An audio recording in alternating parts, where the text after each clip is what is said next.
Something big is happening in West Africa, and it's not just about paperwork. In late 2024, Burkina Faso started rolling out a brand new biometric passport. At first glance, it looks like a typical upgrade, more secure, more modern. But there's one major difference that caught everyone's attention. This passport no longer features the ECOWAS logo. That single missing detail speaks volumes. For decades, the ECOWAS emblem has represented something bigger than just convenience at border checkpoints. It was a symbol of unity among 15 West African nations, a promise that regional cooperation could lead to stronger economies, shared development, and easier movement for everyday people. For many citizens, it gave a sense of belonging to something beyond national borders.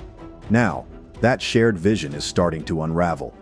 Burkina Faso, alongside Mali and Niger, has broken away from ECOWAS. These countries have formed a new alliance focused on security and sovereignty, and this passport redesign is the first tangible sign of that shift. It's more than a government rollout. It's a quiet declaration that Burkina Faso is heading in a new direction, on its own terms. This video breaks down what this move actually means, why it's happening now, and how it might affect the region going forward. Because while the passport itself may be small, the message behind it is anything but. The moment Burkina Faso's new passport was announced, it became clear the country wasn't just updating its documents, it was sending a signal. The government rolled out the biometric passport without any reference to ECOWAS. No logo, no insignia, nothing. Just the national coat of arms and the country's name in bold. This wasn't a sudden decision. Earlier that year, Burkina Faso had already confirmed it was pulling out of ECOWAS, part of a broader shift happening across the Sahel. The leadership, which came to power after a military coup, has been vocal about prioritizing national security and rejecting what they see as interference from outside institutions. So the new passport fits into that vision perfectly. What's important here is that this wasn't just about aesthetics. It was about identity. For many years, West African citizens have relied on the ECOWAS passport to move freely between member states. Removing that label introduces a layer of uncertainty for travelers and businesses alike. But the message from the government was clear. National sovereignty now comes first. People applying for new passports began receiving the redesigned version right away. Existing ECOWAS-style passports are still valid until they expire, but from now on, all new issues will reflect the break. It's a small document with a heavy political weight behind it. Burkina Faso is no longer content to play by the regional rulebook. It's writing its own. To understand the weight of Burkina Faso's move, you have to understand what ECOWAS was supposed to represent. Since its founding in 1975, the Economic Community of West African States has aimed to unify the region through economic integration, political cooperation, and open borders. On paper, it's one of Africa's most ambitious regional projects. In practice, it's a complicated patchwork of successes, struggles, and rising tensions. The ECOWAS passport was one of the clearest signs of that vision coming to life. Citizens from member states like Ghana, Nigeria, Senegal, and of course Burkina Faso could travel across the region without needing a visa. This was a big deal for trade, tourism, and family connections. It wasn't perfect. There were always roadblocks at actual borders, but the passport stood for the idea that West Africa was stronger when it moved together. But over time, cracks began to show. ECOWAS has often found itself stuck between trying to enforce democratic norms and respecting the sovereignty of its members. That balancing act became almost impossible after a wave of military coups swept through Mali in 2020, Guinea in 2021, Burkina Faso in 2022, and Niger in 2023. Each time, ECOWAS condemned the coups and pushed for a return to civilian rule. Sanctions were imposed, borders were closed, aid was suspended. But the juntas didn't back down, and popular support in those countries often leaned in their favor. This tension didn't come out of nowhere. Many people in these countries felt abandoned. They saw ECOWAS as a club that served the interests of wealthier coastal nations while ignoring the deep security and poverty crises in the Sahel. When Burkina Faso, Mali, and Niger started pulling away, it wasn't just about politics, it was about trust. And by the time those three countries formally announced their exit from the bloc in early 2024, it was clear the fracture had gone beyond repair. Burkina Faso's removal of the ECOWAS logo from its passport is the most visible sign of that break. But underneath it is a broader rejection of the idea that regional integration is always the right path. For many in the Sahel, the promises of ECOWAS hadn't delivered.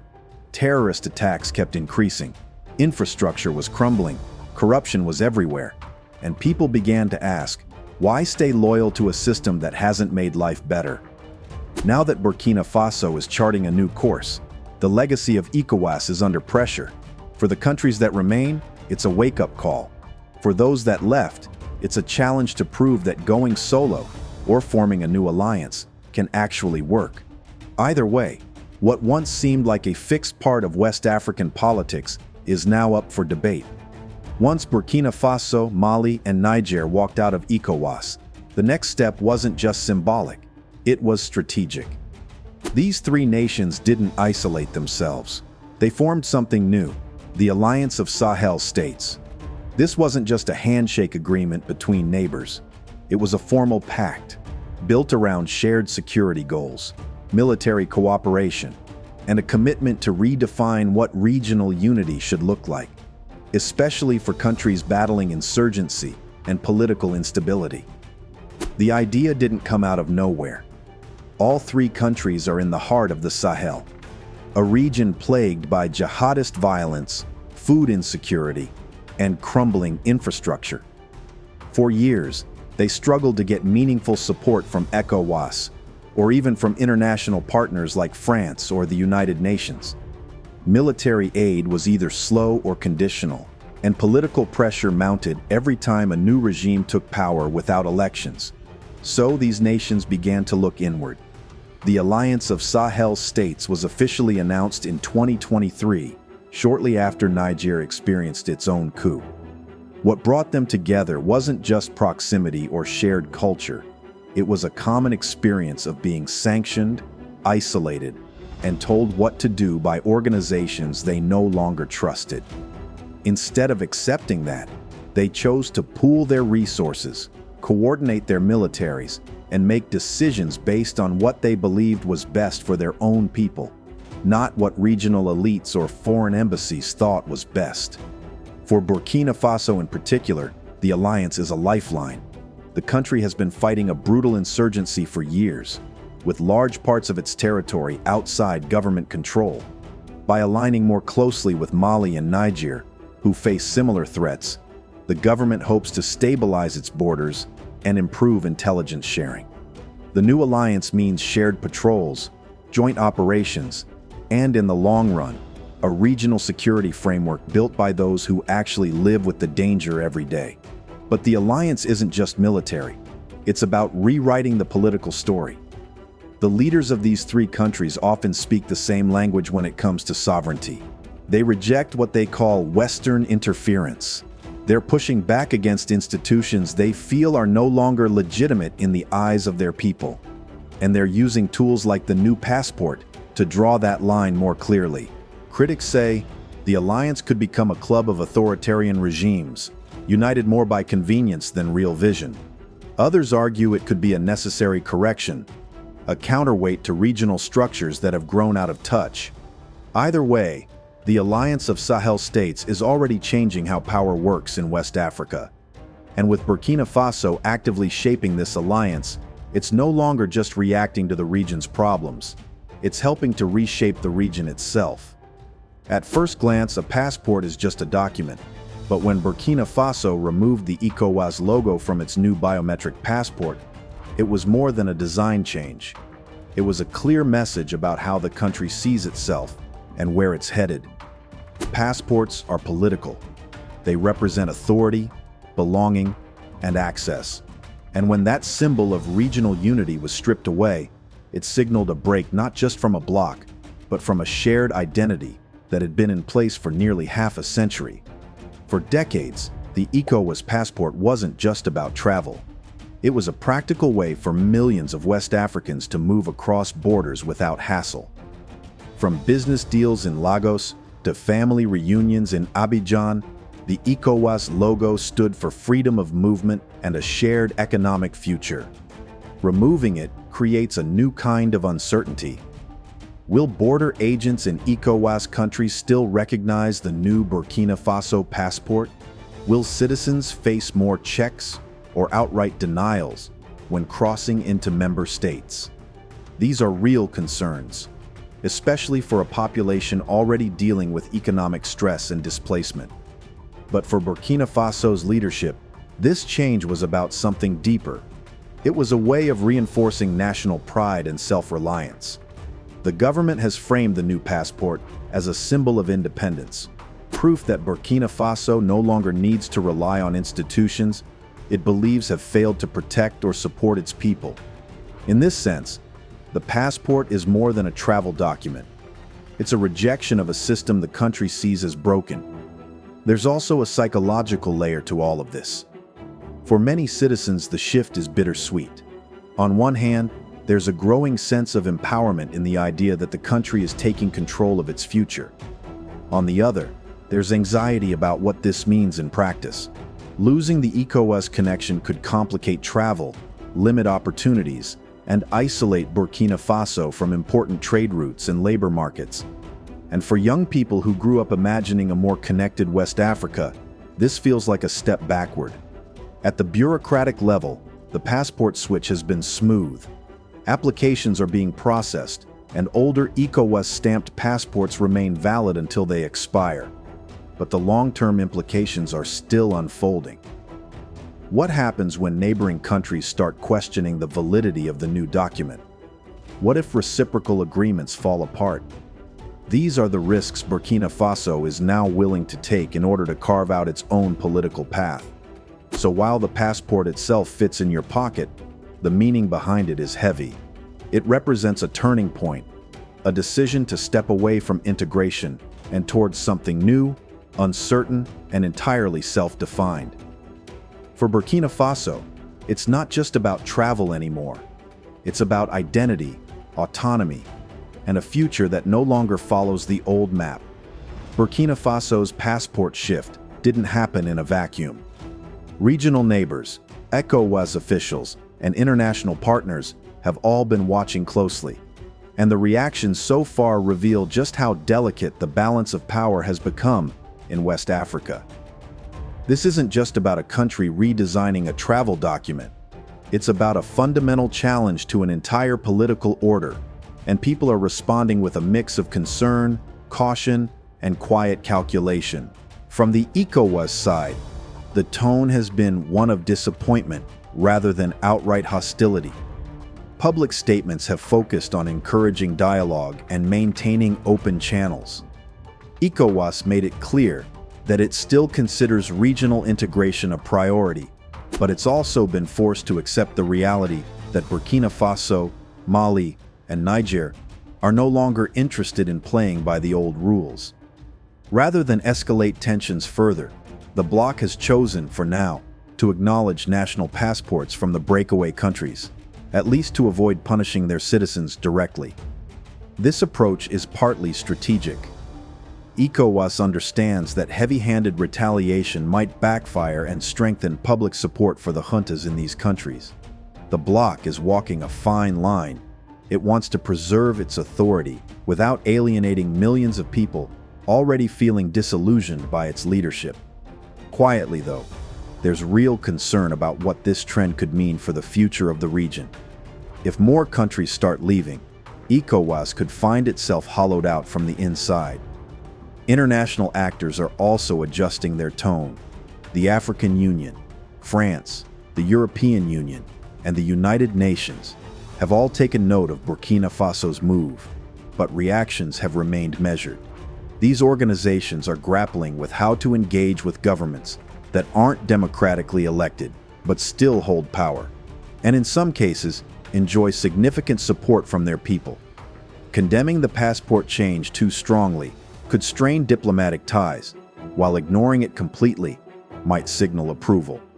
One interesting angle is the growing attention from non-Western powers.